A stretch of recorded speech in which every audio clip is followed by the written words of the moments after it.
नमस्कार दोस्तों, electrical technician channel में आपका स्वागत है। दोस्तों, आज के इस वीडियो के माध्यम से हम सीखने वाले हैं कि हम किस प्रकार से फ्रिज का वायरिंग करेंगे, वो भी बिल्कुल आसान भाषा में। यानी कि आप इस वीडियो को देखने के बाद फ्रिज का वायरिंग करना सीख जाओगे। ठीक है दोस्तों, तो दोस्तों प्लीज़ इस वीडियो को लास्ट तक जरूर देखिएगा और वीडियो पसंद आए तो लाइक कर दीजिएगा और एक प्यारा सा कॉमेंट भी। और यदि आपने अभी तक हमारे चैनल को सब्सक्राइब नहीं किया तो सब्सक्राइब भी कर लीजिएगा। चलिए दोस्तों स्टार्ट करते हैं। तो देखिए दोस्तों, सबसे पहले तो हमारा जो फ्रिज होता है उसका मेन कंपोनेंट उसका कंप्रेसर होता है। तो यहाँ पे हमारे पास एक कंप्रेसर है। तो दोस्तों ये जो हमारा कंप्रेसर होता है, इस कंप्रेसर में 3 टर्मिनल होते हैं। एक कॉमन टर्मिनल, एक स्टार्टिंग टर्मिनल और एक रनिंग टर्मिनल। अब ये जो हमारा कंप्रेसर है, इसके अंदर में 2 वाइंडिंग किया जाता है।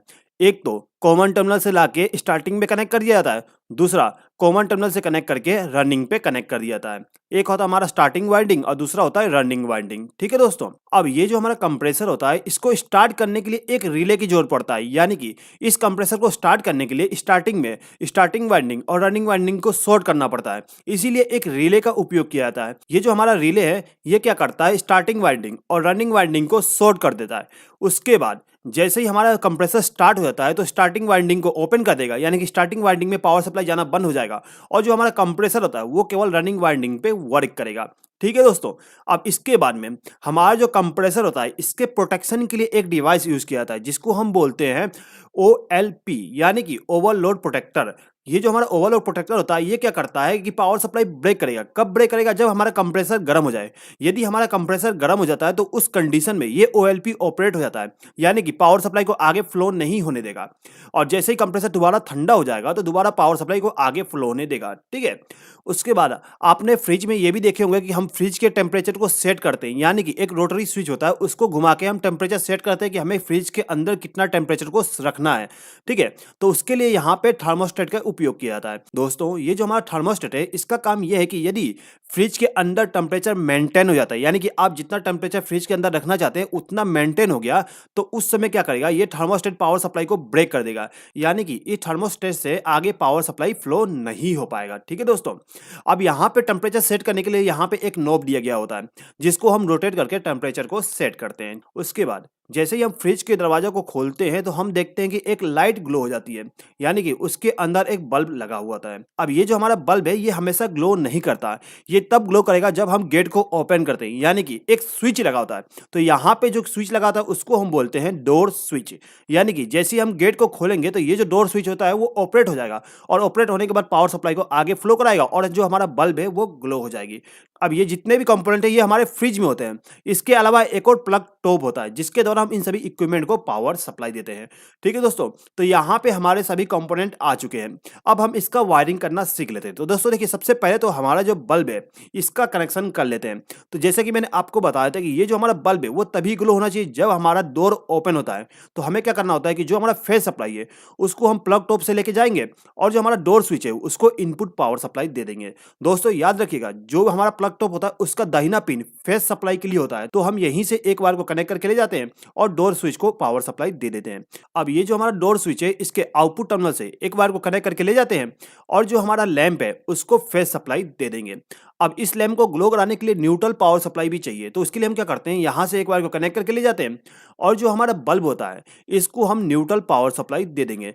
अब यहाँ पे है जो हमारा बल्ब है उसको फेस सप्लाई और न्यूट्रल पावर सप्लाई मिल गया।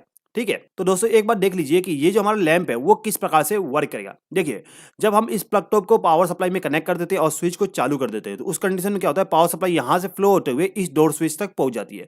अब यदि आपके फ्रिज का गेट क्लोज है, उस कंडीशन में क्या होता है, ये जो प्लंजर है वो दबा हुआ होता है, यानी कि ऑपरेट रहता है।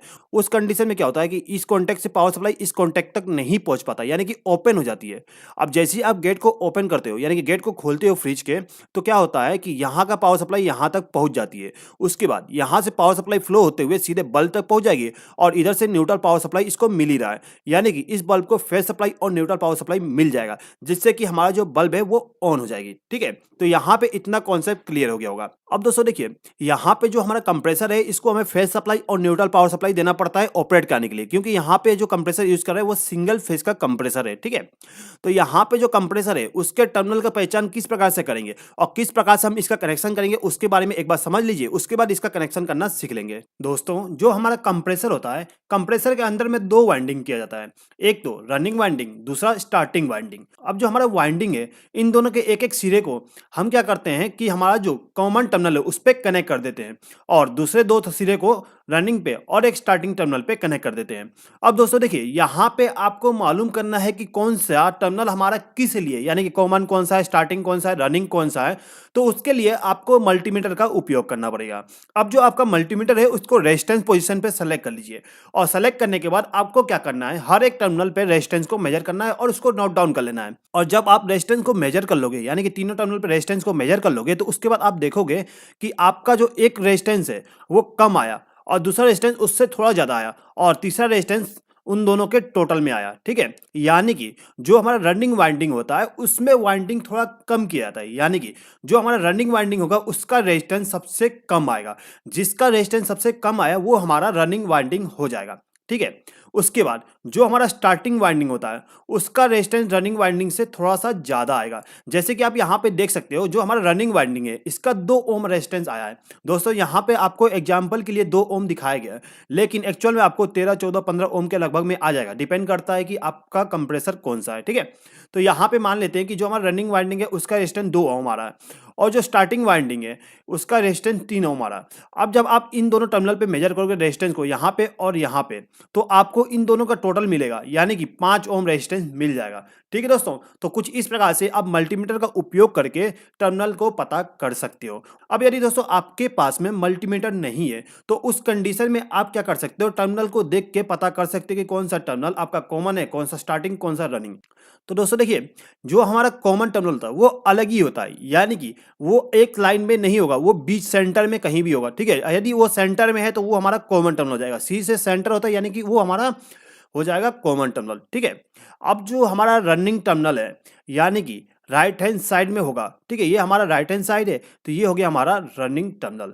अब जो एक दूसरा टर्मिनल बच जाएगा लेफ्ट हैंड साइड में वो हमारा स्टार्टिंग टर्मिनल हो जाएगा, ठीक है। इसके अलावा यदि दोस्तों आपका यदि कॉमन टर्मिनल नीचे में है तो आपको क्या करना है, इस साइड से देखना है, ऊपर से देखना है, ठीक है। आप जब यहाँ पे बैठ के इसको देखोगे तो ये जो हमारा कॉमन टर्मिनल है ये ऊपर में हो जाएगा, यानी कि सेंटर में हो जाएगा, ये हमारा कॉमन टर्मिनल हो जाएगा, ठीक है। अब यहाँ से यदि आप देखोगे तो आपका राइट हैंड साइड ये वाली हो जाएगा, तो ये हमारा रनिंग हो जाएगा और ये हमारा स्टार्टिंग हो जाएगा, ठीक है दोस्तों। तो दोस्तों कुछ इस प्रकार से हम टर्मिनल को देख के ये पता कर सकते हैं कि कौन सा कॉमन टर्मिनल है, कौन सा स्टार्टिंग और कौन सा रनिंग टर्मिनल, ठीक है दोस्तों। चलिए आगे बढ़ते हैं। तो दोस्तों देखिए, ये जो हमारा कंप्रेसर है इसको हमें न्यूट्रल पावर सप्लाई देना है। न्यूट्रल पावर सप्लाई हम इस कॉमन टर्मिनल पे देते हैं, ठीक है दोस्तों। याद रखिएगा कॉमन टर्मिनल पे हमें न्यूट्रल पावर सप्लाई को देना होता है, लेकिन यहाँ पे हम न्यूट्रल पावर सप्लाई डायरेक्ट नहीं देते हैं। इसके बीच में हम OLP को यूज कर लेते हैं, यानी कि जो हमारा प्रोटेक्शन है कंप्रेसर के लिए उसको यूज कर लेते हैं। तो हम क्या करते हैं, यहाँ से एक वायर को कनेक्ट करके ले जाते हैं और जो हमारा OLP है उसके एक टर्मिनल पे कनेक्ट कर देंगे। अब यहाँ पे जो OLP का दूसरा टर्मिनल है इसको ले जाके हम कॉमन टर्मिनल पे कनेक्ट कर देते हैं, ठीक है। यहाँ पे कनेक्टर है, इसको हम डायरेक्टली यहाँ पे कॉमन टर्मिनल पे कनेक्ट कर सकते हैं, लेकिन मैं क्या करता हूँ यहाँ पे एक वायर को कनेक्ट करके ले जाता हूँ और कॉमन टर्मिनल पे कनेक्ट कर देता हूँ, ठीक है दोस्तों। अब दोस्तों देखिए, ये जो हमारा कंप्रेसर है इस कंप्रेसर को हमें फेज सप्लाई देना है।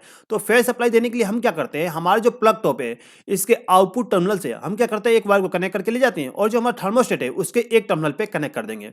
दोस्तों यहाँ पर कनेक्शन मैंने आपको बीच में से करके दिखाया हूं, लेकिन हम क्या करते हैं, यहाँ से एक वायर को लूप करके इस थर्मोस्टेट को पावर सप्लाई दे देते हैं, ठीक है।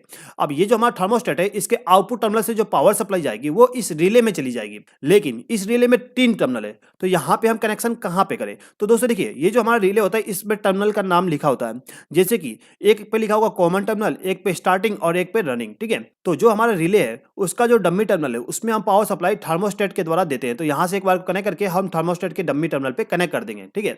अब मान लेते हैं कि ये जो टर्मिनल है ये हमारा स्टार्टिंग के लिए, तो हम क्या करेंगे, यहीं से एक बार को कनेक्ट करेंगे और स्टार्टिंग वाले टर्मिनल के साथ कनेक्ट कर देंगे। उसके बाद ये जो हमारा रनिंग वाली टर्मिनल है इसमें से एक बार को कनेक्ट करके ले जाएंगे और रनिंग वाले टर्मिनल पे कनेक्ट कर देंगे, ठीक है दोस्तों। अब दोस्तों देखिए, ये जो हमारा प्लग टॉप है इस प्लग टॉप में एक मोटा वाला पिन है, इस पिन से हम क्या करते हैं, एक बार को कनेक्ट करके ले जाते हैं और इसको ले जाके हमारा जो कंप्रेसर है इसके बॉडी के साथ कनेक्ट कर देंगे। जिससे बेनिफिट ये होता है कि यदि हमारे कंप्रेसर के बॉडी में किसी प्रकार का पावर सप्लाई आ जाता है तो उस कंडीशन में इस वायर से पावर सप्लाई फ्लो होते हुए सीधे ग्राउंड हो जाएगा, ठीक है दोस्तों। तो दोस्तों कुछ इस प्रकार से हमारा जो फ्रिज होता है उसका वायरिंग करते हैं। तो चलिए दोस्तों एक बार समझ लीजिए कि जो हमारा फ्रिज होता है वो किस प्रकार से वर्क करेगा। तो दोस्तों देखिए यहाँ पे जो हमारा लैंप का सर्किट था इसको मैंने आपको ऑलरेडी एक्सप्लेन कर दिया हूँ, तो इसको हम यहाँ पे स्किप कर देते हैं। अब देखिए ये जो हमारा प्लग टॉप है, यदि मैं इसको सॉकेट के साथ कनेक्ट करता हूँ और स्विच को ऑन कर देता हूँ तो सबसे पहले जो पावर सप्लाई होगा वो यहाँ से फ्लो होते हुए सीधे थर्मोस्टेट तक पहुँच जाएगी। अब यदि हमारे फ्रिज के अंदर में टेम्परेचर ज़्यादा है, यानी कि जितना टेम्परेचर हम थर्मोस्टेट में सेट करके रखेंगे उससे यदि टेम्परेचर ज़्यादा है तो उस कंडीशन में क्या करेगा, हमारा जो थर्मोस्टेट है ये क्या करेगा, पावर सप्लाई को आगे फ्लो होने देगा, यानी कि यहाँ का पावर सप्लाई यहाँ तक पहुँच जाएगी। अब यहाँ से पावर सप्लाई फ्लो होते हुए सीधे रिले में पहुँच जाती है। अब ये जो हमारा रिले होता है वो स्टार्टिंग में दोनों टर्मिनल यानी कि स्टार्टिंग टर्मिनल और रनिंग टर्मिनल दोनों पे पावर सप्लाई देगा। अब यदि इन दोनों टर्मिनल पे पावर सप्लाई मिलता है तो यहाँ से पावर सप्लाई फ्लो होते हुए स्टार्टिंग में और रनिंग वाइंडिंग के टर्मिनल पे पहुंच जाएगी, यानी कि कंप्रेसर के स्टार्टिंग और रनिंग टर्मिनल पे पावर सप्लाई पहुंच जाती है, जिससे कि हमारा जो कंप्रेसर है वो स्टार्ट हो जाएगा। अब जैसे ही हमारा कंप्रेसर स्टार्ट होता है तो ये जो हमारा रिले होता है इसके अंदर एक प्लंजर होता है, वो क्या करता है कि ये जो हमारा स्टार्टिंग टर्मिनल है इससे पावर सप्लाई को ब्रेक कर देगा, यानी कि कंप्रेसर के स्टार्ट होने के बाद पावर सप्लाई केवल रनिंग वाले टर्मिनल पे मिलेगा, यानी कि यहाँ से का पावर सप्लाई केवल यहाँ पे फ्लो होगा, यहाँ पे फ्लो नहीं हो पाएगा। तो उस कंडीशन में क्या होता है, जो हमारा कंप्रेसर है वो केवल रनिंग वाइंडिंग के द्वारा वर्क करेगा। ठीक है दोस्तों। अब दोस्तों देखिए जो हमारा कंप्रेसर है वो स्टार्ट हो गया, अब ये क्या करेगा, कूलिंग करेगा। अब जैसे जैसे कूलिंग कम होती जाएगी, यानी कि हमारा जो फ्रिज है उसका कूलिंग कम होती जाएगी, तो ये जो हमारा थर्मोस्टेट है यदि इसमें जितना हम टेम्परेचर सेट करके रखें इतना टेम्परेचर पहुंचने के बाद ये जो हमारा थर्मोस्टेट है ये क्या करता है, पावर सप्लाई को ब्रेक कर देता है, यानी कि यहाँ का पावर सप्लाई यहाँ पे पहुंच नहीं पाएगा। तो जिससे क्या होगा, ये जो हमारा कंप्रेसर है इसको फेस सप्लाई नहीं मिल पाएगी।